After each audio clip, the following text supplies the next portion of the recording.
नमस्कार दोस्तों, Bhatner IAS YouTube channel पर स्वागत है आपका। तो मैं आपको पढ़ाने जा रहा हूँ इतिहास, जिसमें आज हमारा जो चर्चा का विषय है वो रहेगा मगध का उत्कर्ष। इससे पहले हम पढ़ चुके हैं 16 महाजनपद। 16 महाजनपदों में जिसका उत्थान होता है, जो उभर कर आता है एक साम्राज्य के रूप में, वो महाजनपद है मगध। मगध जो पूर्वी भारत में था, मगध का उत्कर्ष हम देखेंगे। मगध पूर्वी भारत में दक्षिण बिहार के गया व पटना जिलों में था, तथा मगध के हम उत्तर में देखेंगे इस प्रकार से। मगध के उत्तर में गंगा, ये मगध है, इसके उत्तर में गंगा, तथा पश्चिम में सोम और पूर्व में चंपा नदी थी, तथा इसके दक्षिण में विंध्याचल पर्वत रहता है। विंध्याचल का क्षेत्र रहता है। इसकी भौगोलिक दृष्टि को देखा जाए तो ऐसा लगता है मानो प्रकृति ने समय मगध के उत्थान के लिए अपनी गोद में सुरक्षित रखा हो।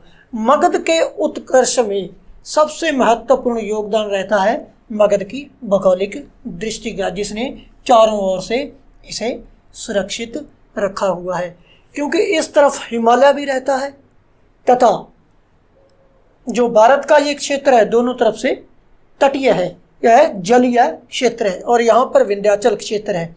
और दूसरे राज्यों से, महाजनपदों से देखा जाए नदीय क्षेत्र द्वारा और विंध्याचल द्वारा, तथा व्यापार वाणिज्य की दृष्टि से भी देखा जाए तो नदियों का महत्वपूर्ण योगदान रहता है, जिससे गंगा नदी थी जो पूर्व विश्व के साथ इनके व्यापारिक संबंध को सुदृढ़ करती थी। तो अब इसमें हम देखेंगे मगध का उत्कर्ष कैसे होता है। मगध का उत्कर्ष हम देखेंगे गंगा और सोम का जो क्षेत्र है, गंगा और सोम नदी का जो तराई क्षेत्र है, यह अत्यधिक उपजाऊ था। क्या था? अत्यधिक उपजाऊ था। उपजाऊ होने के कारण यहाँ पर खूब कृषि की जाती थी और खूब उत्पादन होता था, कृषि उत्पादन खूब होता था, जिससे यहाँ पर प्रजा पर टैक्स वसूला जाने लगा। क्या? कर वसूला जाने लगा। और कर वसूलने से क्या हुआ? धन का संग्रह होता है। धन संग्रह से क्या होता है? नगरों का निर्माण होता है, नगरीकरण होता है, दुर्गीकरण होता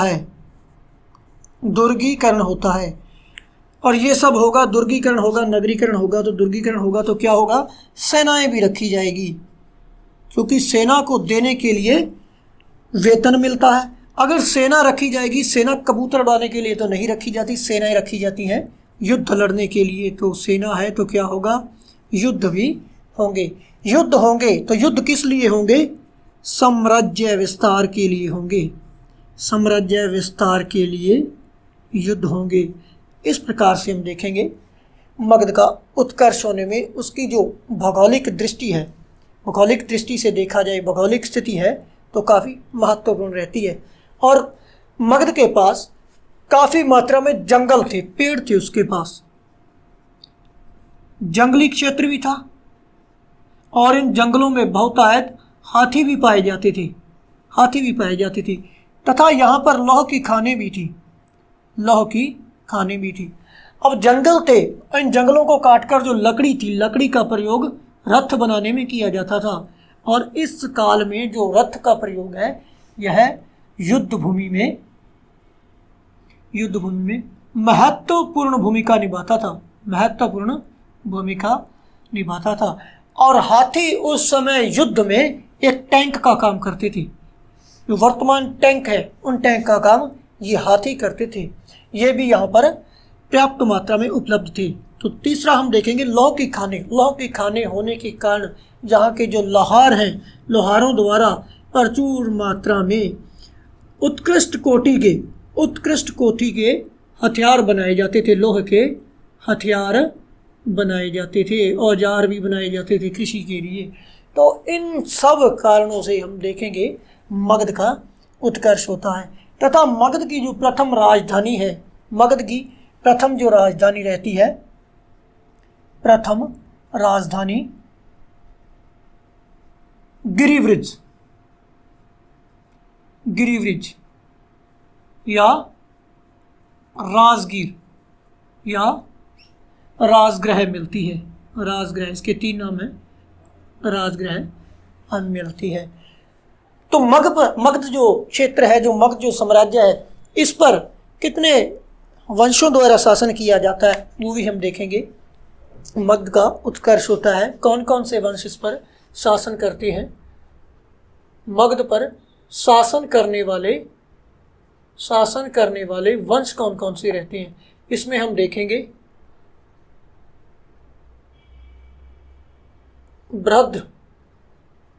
भद्रथ वंश, हर्यक वंश, शशुनाग वंश, उसके बाद देखेंगे हम नंद वंश।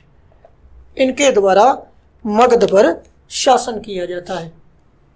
इन 4 वंशों के द्वारा मगध पर शासन किया जाता है, जिसमें महाभारत और पुराण के अनुसार, महाभारत और पुराणों के अनुसार जो मगध का प्रथम शासनकर्ता वंश था वो कौन सा रहता है, प्रद्रथ वंश रहता है। लेकिन इसे ज़्यादा महत्व नहीं दिया जाता। प्रथम वंश किसे माना जाता है, हर्यक वंश को। मगध पर शासन करने वाला प्रथम वंश कौन सा रहता है, हर्यक वंश रहता है। तथा बिंबिसार या बिंबसार इसके संस्थापक रहते हैं। बिंबिसार के बाद देखें हम अजातशत्रु, उदयन, मुख्य ये शासक रहते हैं। फिर इनके बाद जो वंश आता है शशुनाग वंश। फिर इनके बाद हम देखेंगे कौन सा वंश आता है, नंद वंश।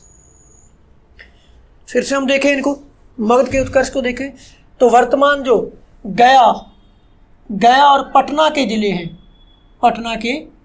हैं, यहाँ पर मगध साम्राज्य था तथा ये पूर्वी भारत में था। इसकी जो स्थिति है कहाँ थी, जैसे हम देखेंगे इस प्रकार से ये भारत है,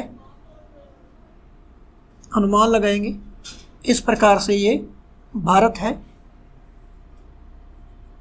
है और यहाँ पर मगध की स्थिति रहती है। मगध की स्थिति यहाँ पर रहती है पूर्वी भारत में।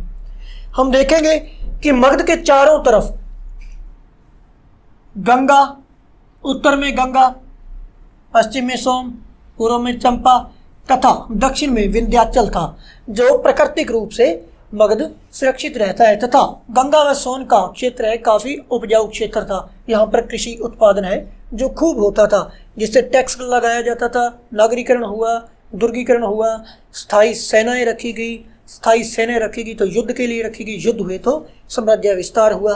तो उस काल में महाजन पदों में सर्वाधिक साम्राज्य विस्तार किसका हुआ, मगध का हुआ। यही कारण थे कि मगध में भरपूर मात्रा में लकड़ी थी, लौ की खाने थी, हाथी थे, जो युद्ध में जिनका विशेष महत्व रहता है।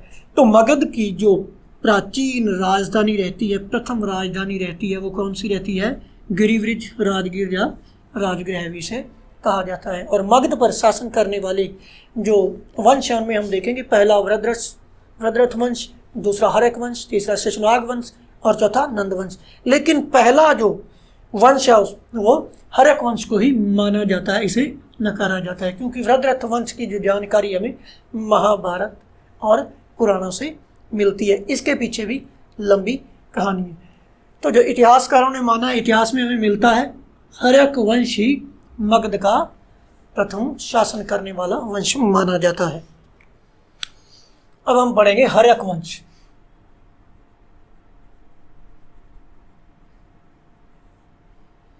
तो शासक बिंबसार,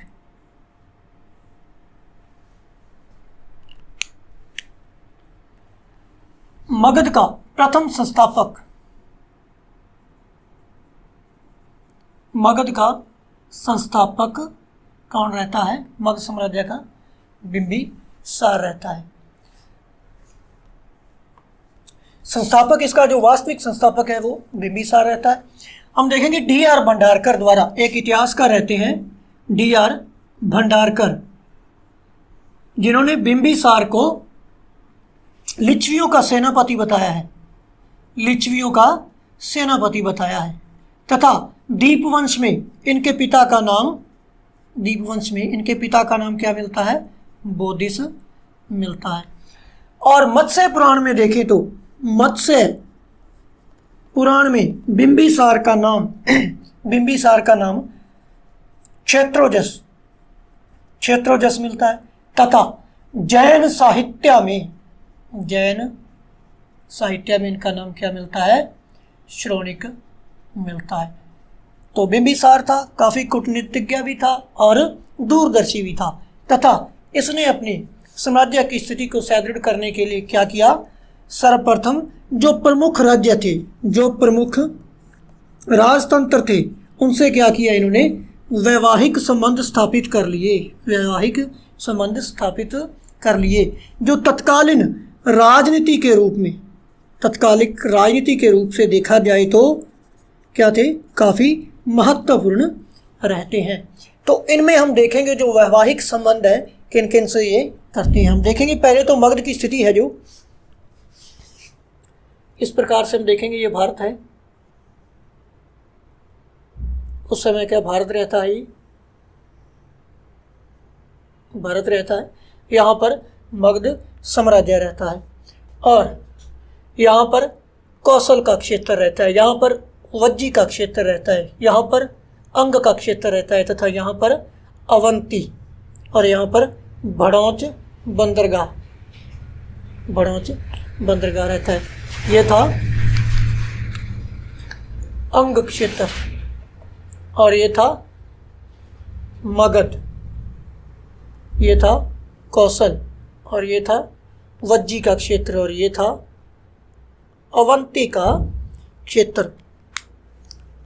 तो सर्वप्रथम बिंबिसार द्वारा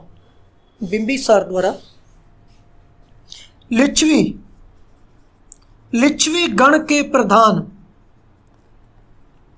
चेटक की पुत्री के साथ विवाह कर लिया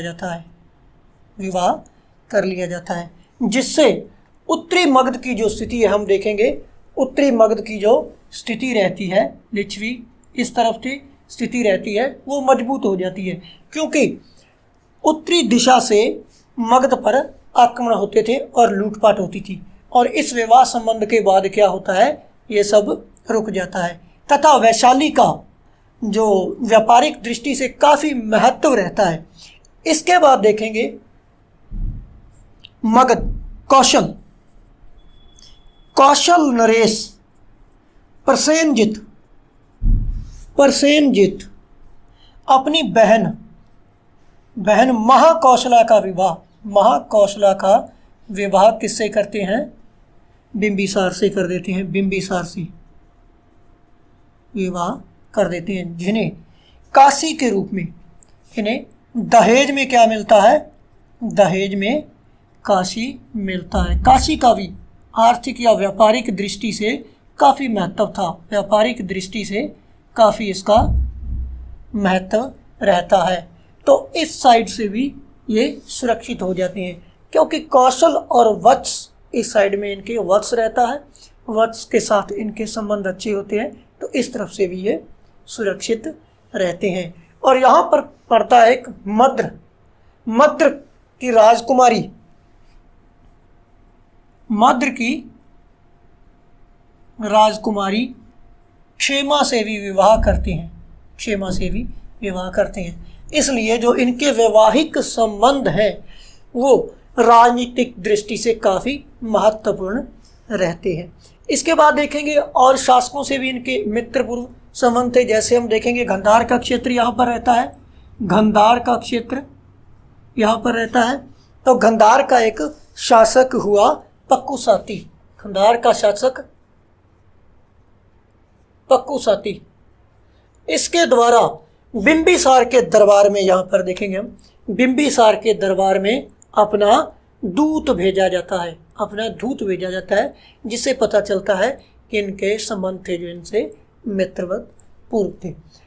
और अवंती नरेश था।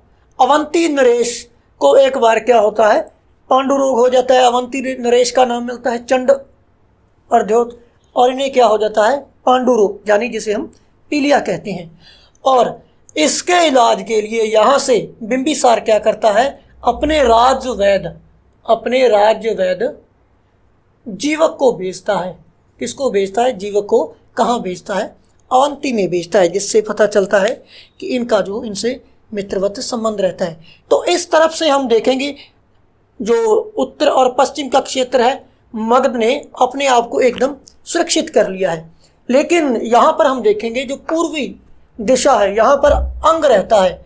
अंग और मगध की पुरानी शत्रुता रहती है, तथा अंग पर अब बिंबिसार क्या करता है, आक्रमण कर देता है बिंबिसार। किस पर, अंग पर। और यहाँ के शासक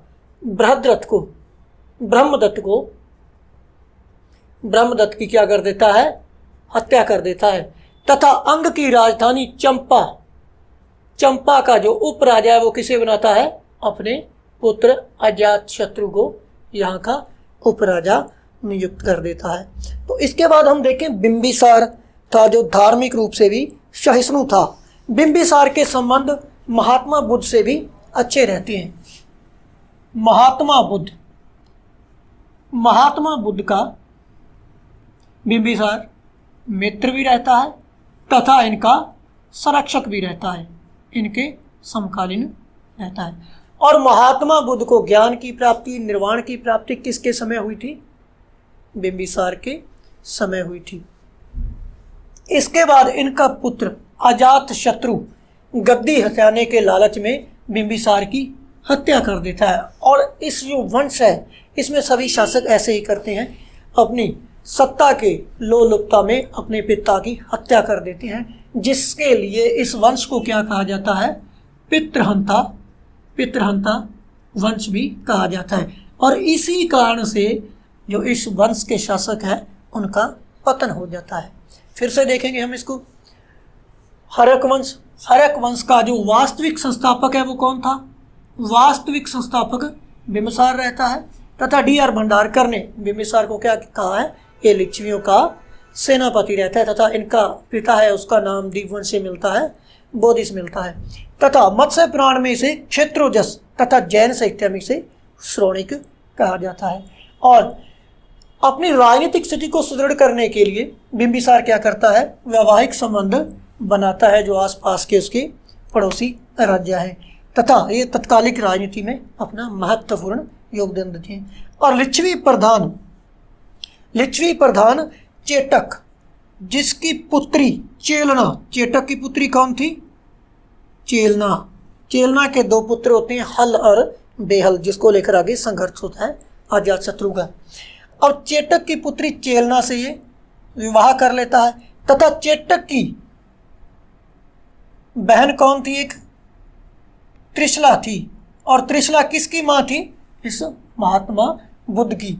और जिससे बिंबिसार और महात्मा बुद्ध का एक रिलेशन भी बन जाता है, एक संबंध भी बन जाता है। महात्मा बुद्ध के बिंबिसार क्या लगते हैं, बहनोई लगते हैं रिश्ते में।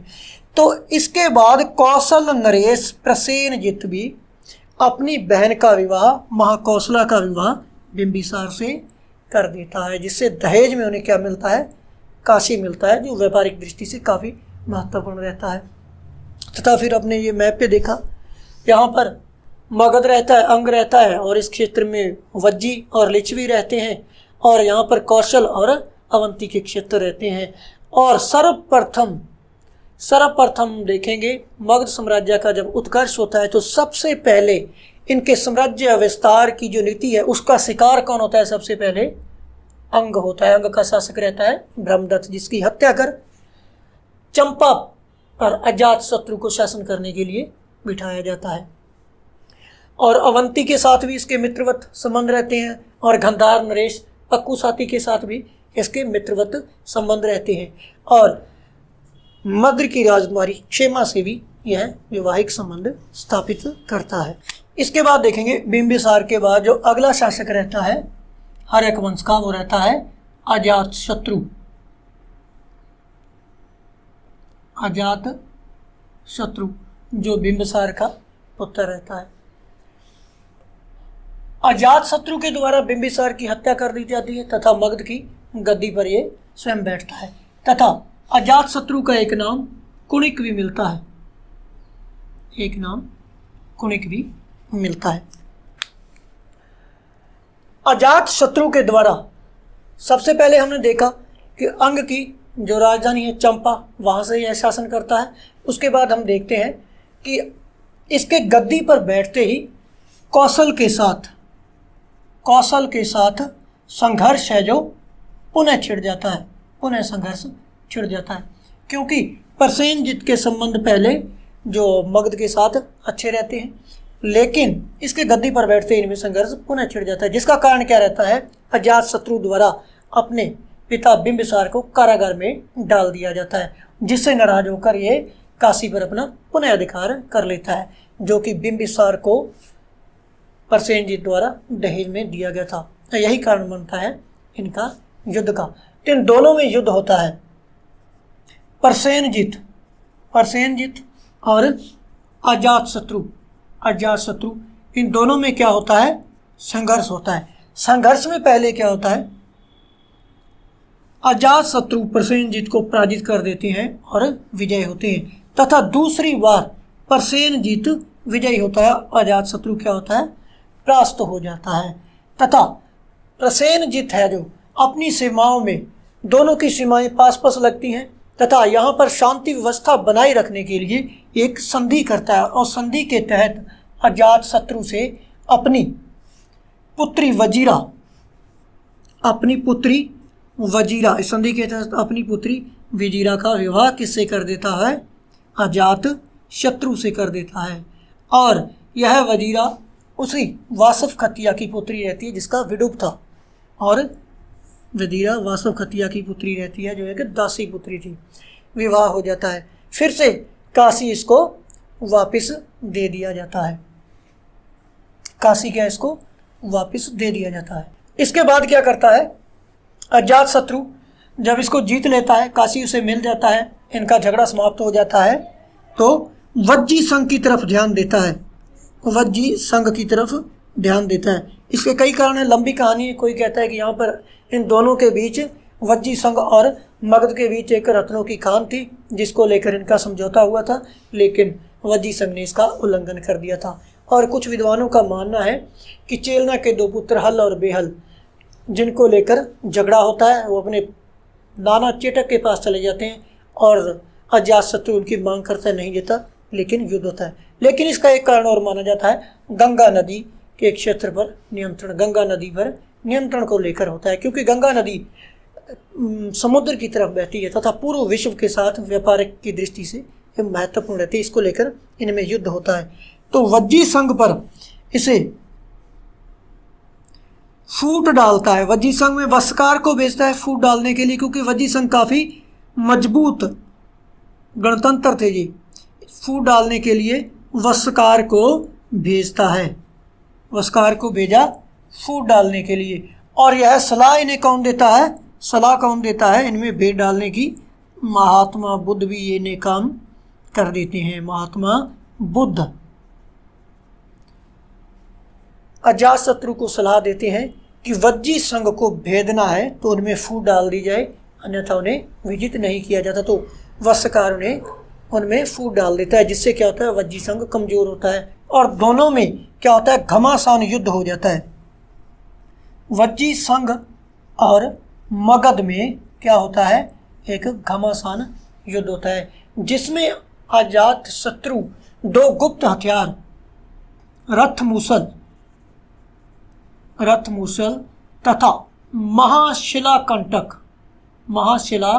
कंटक गुप्त हथियारों का प्रयोग करता है, जो हमने बाहुबली पिक्चर में देखे, उन हथियारों का प्रयोग करता है, जिससे क्या होता है, भीषण नरसंहार होता है और जो वज्जी है वो बुरी तरह से प्राप्त हो जाते हैं। और मगध साम्राज्य का विस्तार हिमालय में उत्तर की तरफ हम देखें तो हिमालय की तलहटी तक हो जाता है। इस क्षेत्र को अब वज्जी संघ मगध में मिला लिया जाता है। ये जो क्षेत्र है इनका विस्तार क्या है, उत्तर की तरफ और बढ़ गया और काशी से भी इनके संबंध अच्छे रहते हैं। अभी भी मगध का जो विस्तार है वो जारी रहता है, रुकता नहीं, अभी तो उसका विस्तार है जो स्टार्ट हुआ है। उसके बाद जो शासक कौन बनता है? उदयन। तीसरा जो शासक है उदयन या उदयभद्र, हर्यक वंश का तीसरा शासक उदयन बनता है, जिसके द्वारा एक महत्वपूर्ण कार्य किया जाता है। कौन सा? पाटलिपुत्र को अपनी दूसरी राजधानी बनाया जाता है।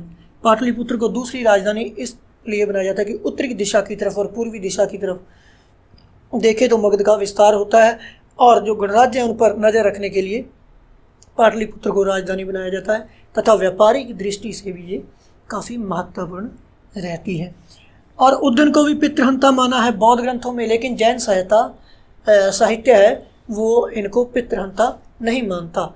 और उदयन क्या था? जैन मतानुयायी था, जैन धर्मावलंबी या मता अनुयायी रहता है। एक बात और, अजातशत्रु के समय, अजातशत्रु के शासनकाल के 8वें वर्ष क्या होता है? महात्मा बुद्ध को महापरिनिर्वाण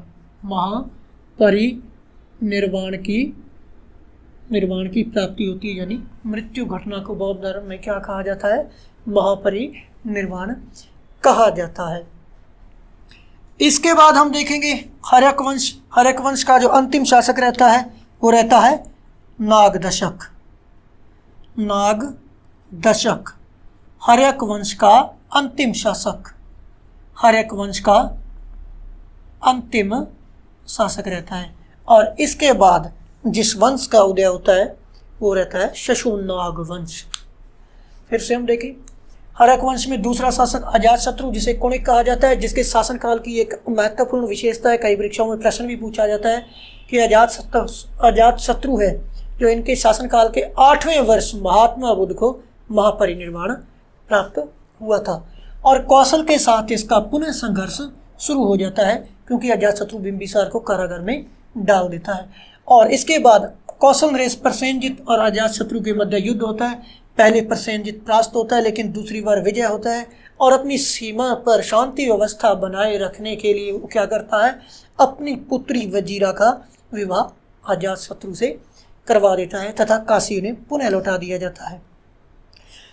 इसको जीतकर जो अजातशत्रु है उसका ध्यान किस तरफ जाता है? उत्तर दिशा में वज्जी संघ पर, क्योंकि ये विस्तार कर रहा है, इसके पास काफ़ी समृद्धि है, काफ़ी हथियार है, भौगोलिक दृष्टि से भी ये सुरक्षित है। उत्तर दिशा की तरफ इसका ध्यान जाता है, तथा वज्जी संघ को जीतना बड़ा कठिन था। तो महात्मा बुद्ध इसे सलाह देते हैं कि वज्जी संघ को जीतने के लिए उनमें भेद डालना पड़ेगा, यानी उनमें फूट डालनी पड़ेगी। तो फूट डालने के लिए ये अपने मंत्री वत्सकार को भेजता है, जिससे वज्जी संघ जो कमज़ोर हो जाता है और इनमें घमासान युद्ध हो जाता है।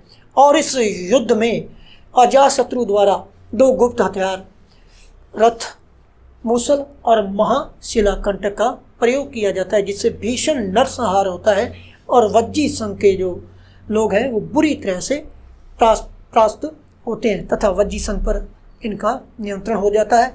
और उत्तरी दिशा में हिमालय की तलहटी तक इनका जो है साम्राज्य विस्तार हो जाता है। उसके बाद आता है उदयन पाटलिपुत्र को दूसरी राजधानी बनाता है, जहाँ पाटलिपुत्र नगर की स्थापना करता है, तथा यह जैन मतानुयायी रहता है।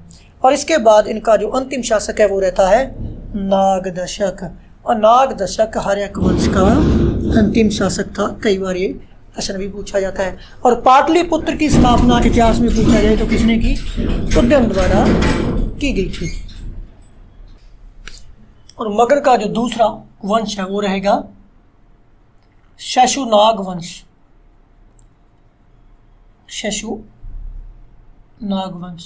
और इसका प्रथम शासक रहेगा शिशुनाग, जिसके द्वारा शशुनाग वंश की स्थापना की जाती है। इस वंश का संस्थापक कौन है? शिशुनाग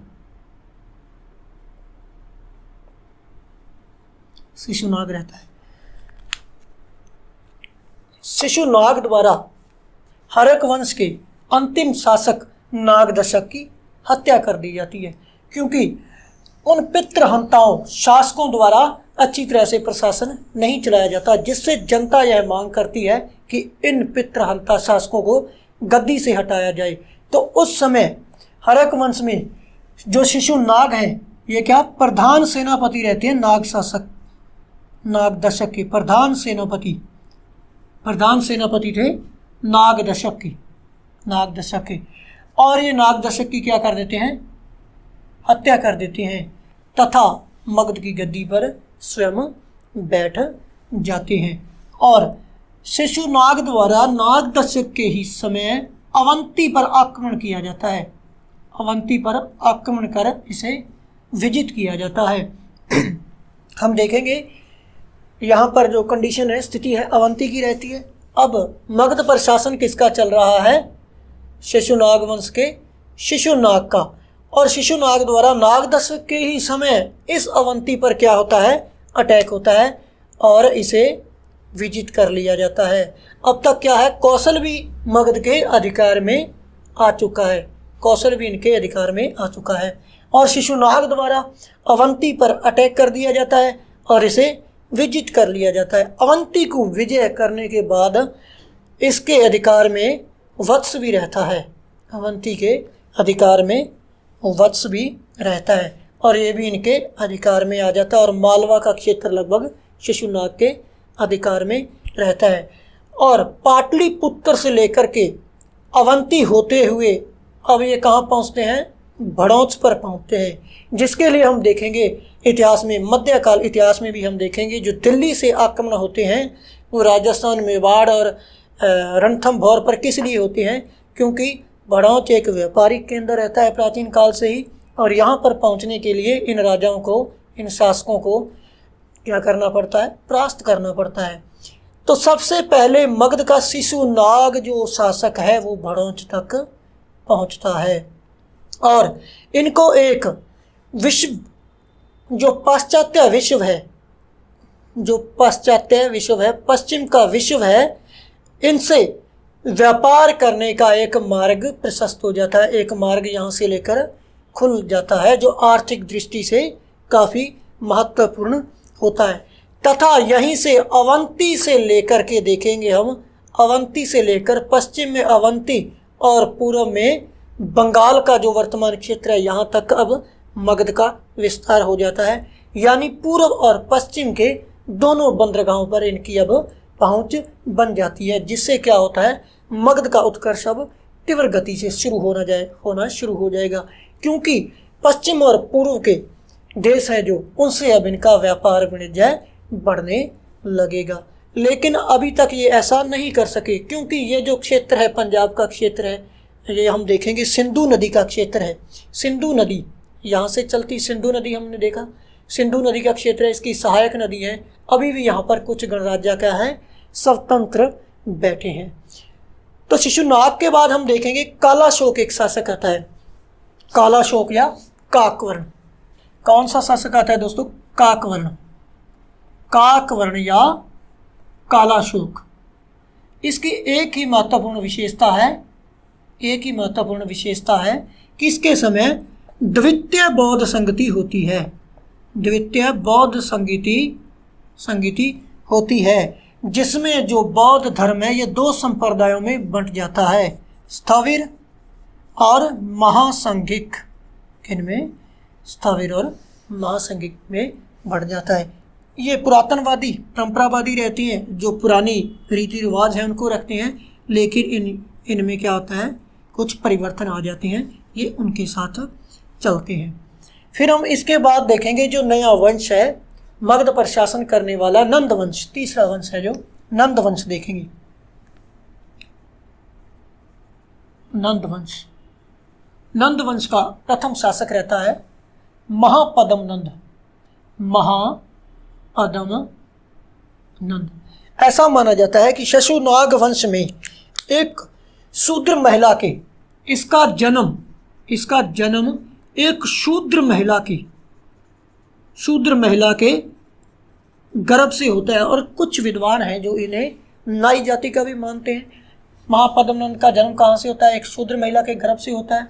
लेकिन यूनानी लेखक बताते हैं यूनानी जो लेखक हैं वो बताते हैं कि अधिक सुंदर होने के कारण क्या होता है, रानी का प्रेम पात्र बन जाता है। जो उस समय मगध की सम्राज्ञी होती है रानी, उसका प्रेम पात्र बन जाता है और इसी प्रेम में बहकर रानी को अपनी तरफ कर लेता है तथा उस शासक का वध कर देता है तथा राजकुमारों के संरक्षण के रूप में वहाँ पर ये शासन करने लगता है और धीरे धीरे मगध की सत्ता को हथिया लेता है। और इसी महापद्म नंद के द्वारा इन पूर्वी गणराज्यों पर जो स्वतंत्र राजतंत्र रहते हैं उन पर आक्रमण कर दिया जाता है, जो विशेष महत्व रखा था, क्योंकि अब तक जो मगध का साम्राज्य विस्तार है यहीं तक हुआ है। और जो पूर्वी विस्तार है मगध का वो अजातशत्रु के समय ही हो चुका था।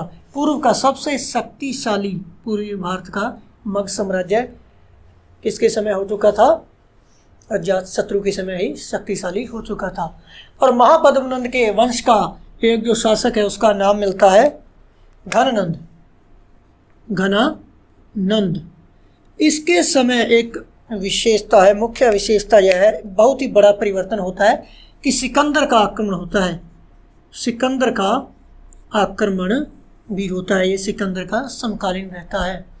लेकिन महापद्मनंद जो शासक रहता है यह अब तक के मगध की गद्दी पर, सत्ता पर प्रशासन चलाने वाले जितने भी शासक हुए हैं उनमें सर्वाधिक शक्तिशाली कौन सा रहता है, महापद्मनंद रहता है।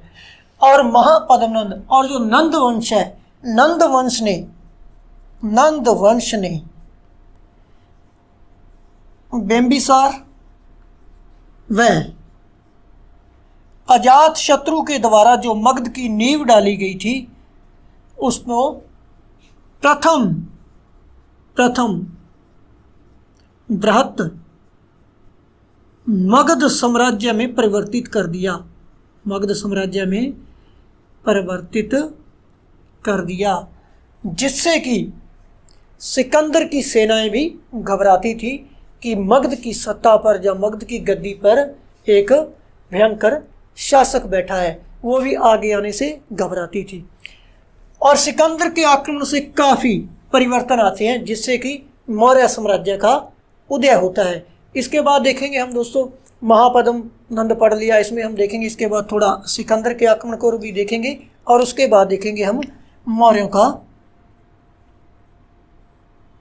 इतिहास देखेंगे, मौर्यों का इतिहास देखेंगे। हम फिर से देख लें थोड़ा, शिशुनाग वंश का संस्थापक कौन था? शिशुनाग था, जो नाग दशक का प्रधान सेनापति था और जनता इनके प्रशासन से काफ़ी परेशान हो जाती है और नाग दशक को खत्म करने की बात कहती है तथा शिशुनाग द्वारा इसका वध कर दिया जाता है तथा शिशुनाग द्वारा नाग दशक के समय क्या किया जाता है, अवंती पर एक आक्रमण किया जाता है और विजय किया जाता है और आर्थिक दृष्टि से यह विजय काफ़ी महत्वपूर्ण तथा सफल सिद्ध होती है, जिससे क्या होता है कि अब वत्स भी इनके नियंत्रण में हो जाता है तथा अब पाटलिपुत्र से लेकर अवंती होते हुए भड़ौंस तक इनको व्यापार करने के लिए एक नया मार्ग मिल जाता है, जो पाश्चात्य विश्व के साथ इनके व्यापार के दरबार खोल देता है तथा अब अवंती से लेकर के बंगाल तक का जो क्षेत्र है यहाँ तक मगध का विस्तार इस एरिया में हो जाता है। उत्तर भारत में इनको छोड़कर काफ़ी विस्तृत हो जाता है। इसके बाद नंद वंश आता है। नंद वंश का शासक प्रथम रहता है महापद्मनंद। महापद्मनंद के द्वारा इन क्षेत्रों को विजित किया जाता है और इस समय यूनानी शासक सिकंदर का अटैक भी होता है और इस समय जो भारत में मगध की गद्दी पर बैठा जो शासक था वो कौन था? घनानंद था, सिकंदर के समकालीन था और यहीं से चंद्रगुप्त मौर्य भी शुरू हो रहा था। तो धन्यवाद दोस्तों अपना कीमती समय निकालने के लिए, वीडियोस देखने के लिए। अगर आपको वीडियोस अच्छे लगते हैं लाइक करें, शेयर करें और अपनी राय कमेंट में भी दें। अपना कीमती समय निकालने के लिए धन्यवाद।